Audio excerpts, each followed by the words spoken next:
And I'm back. Hello, everybody. I'm Melissa Williams, and this is the BBPN Business Podcast, where we talk all things business. And today we are going to talk about getting accreditations and credentials for your business, okay? So stay with me, guys. I got some really good information for you. So the next step after you have gotten insurance for your business and you've marketed for your business and you've gotten some contracts or some customers already underneath your belt, and you've billed them and gotten paid, also have your business bank account, you will file for the BBB certification, okay, at the Better Business Bureau, and that's bbb.org, okay, and you can file that online, and they might charge a fee, and it'll be per employee, all right. So I'm not really sure the fee, probably like $29 per employee. And the purpose of the BBB is a good one. And they give you like rankings, your business. And you might have seen the BBB on the side of some people's businesses. It's actually online. And I think Google has rankings as well. It will rank your business according to transparency, trustworthiness, and reliability. And this is the perfect place for like people that have like businesses with bad business practice, such as, let's say you are a consumer customer and you hire someone to remodel your deck or build a deck for you or do some type of rehab work on your house or construction, and you pay them, like give them a down payment or you pay them in full, and they run off with the money and they don't do the work, or their work is not up to par, okay? One of the recourses that you have is to send in a complaint to the Better Business Bureau. That's a place to start. The higher the rankings on your Better Business Bureau, the better, more reputable your company is, okay? So that's what that's for. And the next step is to file for your DUNS number, okay? I think this is a 9-digit number that you can go to. It's at the DMB online. You can file that at dnb.com. And it might take a while to get your DMB numbers.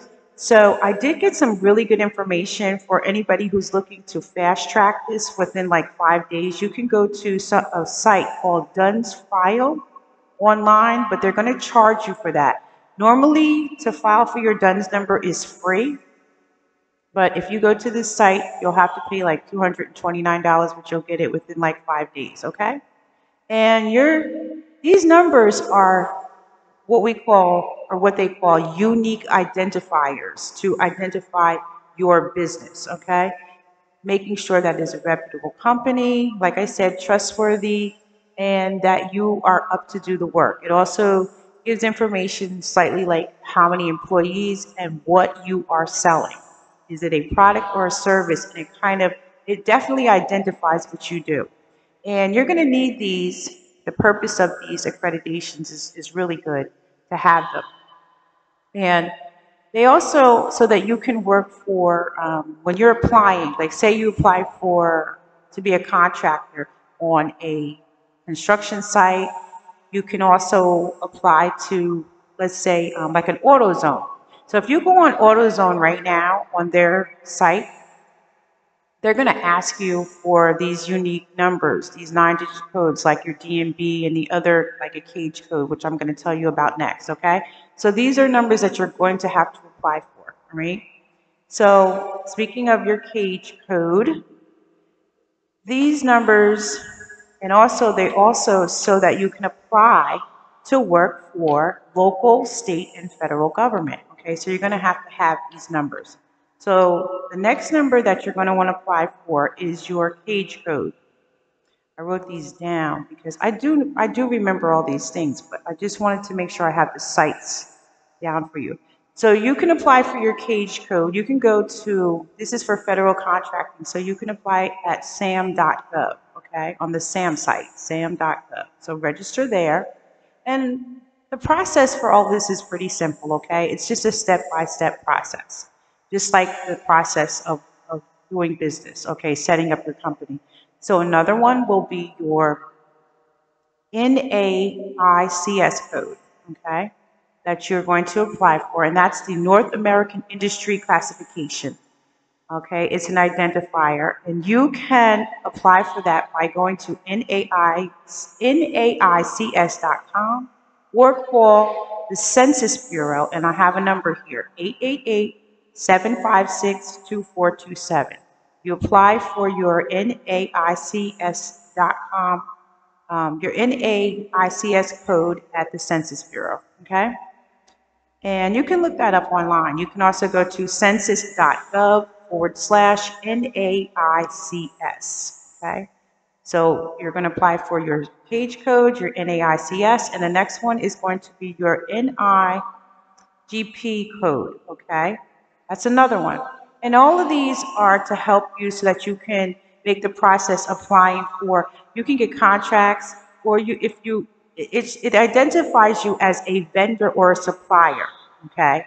And you'll be able to apply at the local or federal level, whether you're selling products or a service. And I mean, a product could be something simple as selling pens to the government.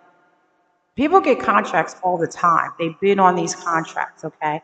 And it's such, I mean, other things that you can sell are, like I said, pens. If you're selling medical supplies, you can also sell to hospitals, you can sell to the military, and the list just goes on. You can sell to housing authorities, what do you call it?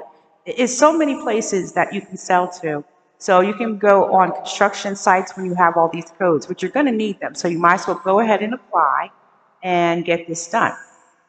So once you start registering for that, there's also the ccrv.gov registration site, and you're applying as a local vendor. It says you can apply, and also you can also go down to your local city hall, and you can apply there as a vendor to let them know that either you remodel homes, you're a plumber, you're an electrician, you're a painter, to let them know that you exist. Give them your business card and your flyer and your brochure, okay? So that you can be in when the city or hires to do rehab work, you're in on it, okay?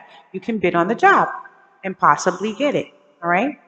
So this is how you want to work, to be competitive. You want to give out your flyers and cards to everywhere that you can to get these jobs, to keep them coming.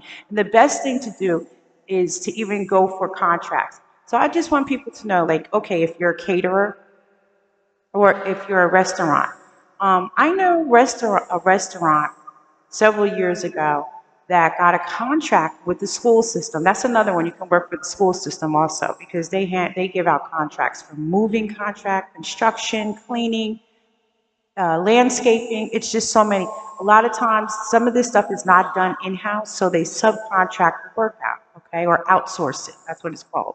And when you are bidding on jobs, it's called procurement, okay? So they put out these bids, and you can go online to see what jobs are out that you can bid on. You can also just go up to like a construction site and try to bid on a job. That's what I've done. I mean, you have to be assertive, and you have to be aggressive, and you have to get yourself out there in the community. Hand out your flyers to everybody. Let them know, listen, I'm here.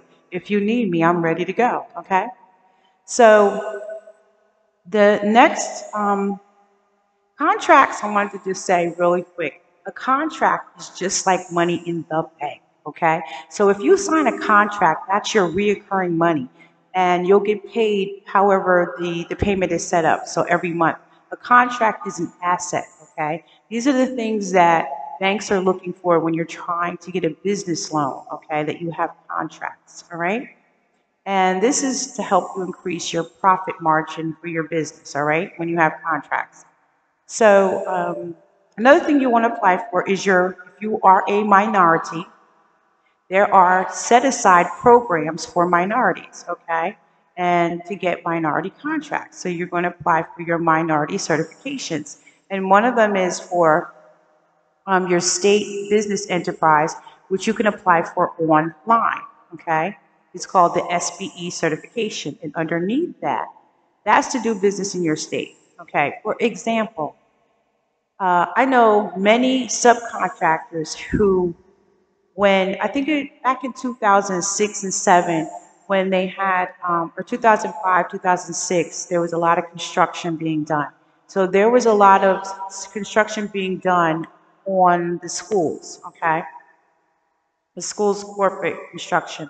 So there was a lot of contractors who were able to apply to get jobs, such as being the ones who were doing the additions to a school, making changes to it.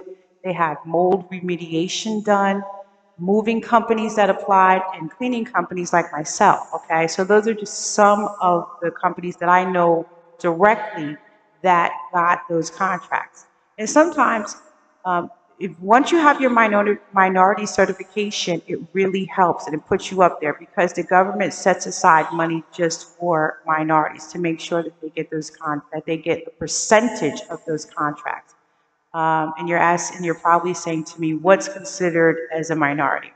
Okay, African American, a female, an African American female or black female is considered a double minority, which is even better. Okay, so um,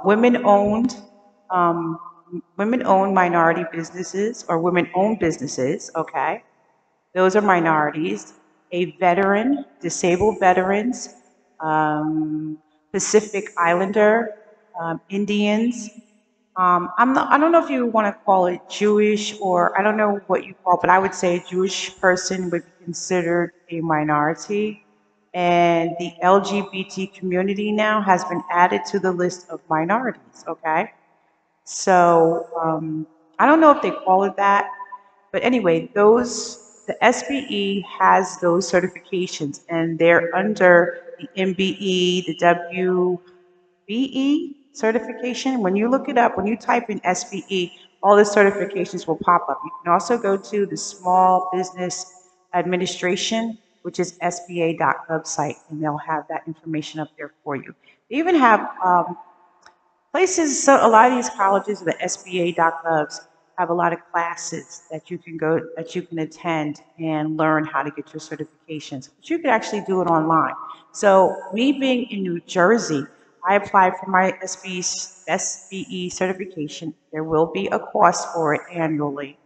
I don't know if it's like about $175. I fill out my paperwork, I send it in for my certs, and I would send it to Trenton, okay? So I would say it would be the capital of your state would probably be where the certification is coming from, okay? So they also have programs. So once you get your certifications, you can look for these um, to be a of these programs, like the 8A Business Development Program. If you are in a hub zone, you can find out disadvantaged business minority. And the purpose of this is to, one, to help you with funding and also to help you to get those contracts, okay? You complete the paperwork properly, all right? So that you can, and also to help you bid on those contracts, okay? So those are some of the things that you want to look for. So it's the SBE, the MBE, the Minority Business Enterprise, and the Women Business Enterprise, okay? Those are the certifications that you want to apply for right now. So, and that's so you can work for, and again, I'll tell you, so you can work for local, state, and federal government. And those contracts, people think that you don't get them. I got a lot of my business working on contracts, all right, for the government, for the housing authorities. They have if you're in New York, or the Port Authority is a good one. You might be able to, even somebody who's detailing, that's under cleaning. And if you have a cleaning company, and I say that because they get a lot of contracts. So I had a friend who I helped him start his cleaning business, and he got a contract working for cleaning the trucks, okay? Cleaning the trucks on the military base.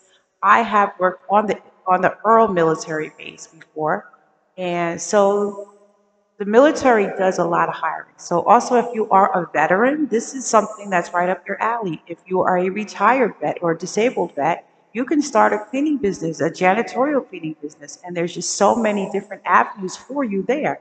You don't have to do that. That's just something where you can start, okay? That's a good business to get started in. Packing supplies, trash bags, toilet paper in boxes, and you can sell them. You can get contracts with hospitals. Those are big contracts. You can get contracts, like I said, with the military, and the list goes on. Having these certifications can help you also, and you will need them if you want to apply at a chain store, like I said, an AutoZone or a grocery store in your area. Okay, so these are helpful, and they also identify who are the businesses in the area and what do they supply.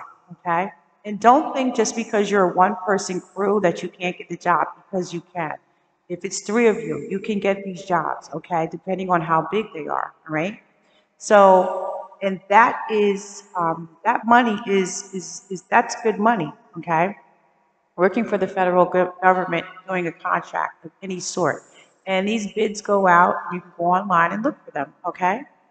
And I'll be back with some more information for you. So just follow those steps. Good luck and God bless. And I'll see you again soon. Thank you guys for watching. Please like and subscribe to this channel.